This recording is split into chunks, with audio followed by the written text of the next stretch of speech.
त्या हाऊसला महत्त्वाचं मित्रांसाठी लाभाचं व इच्छापूर्तीचं अशी त्याला कारकत्व दिलेली आहेत.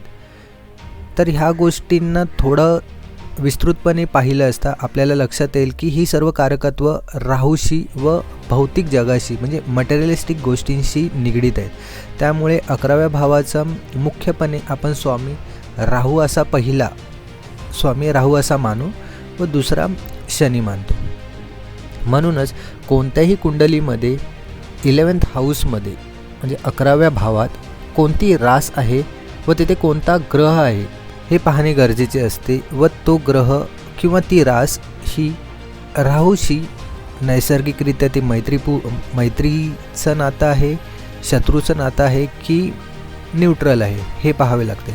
कारण 11th हाऊसमध्ये येणारा कोणताही ग्रह असो किंवा कोणतीही रास असो ती राहूच्या अधिपत्याखालीच येते.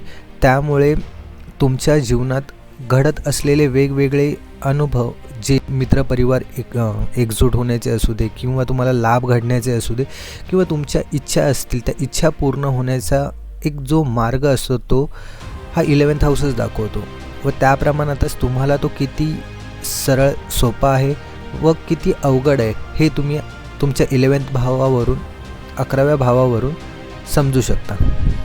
थँक्यू.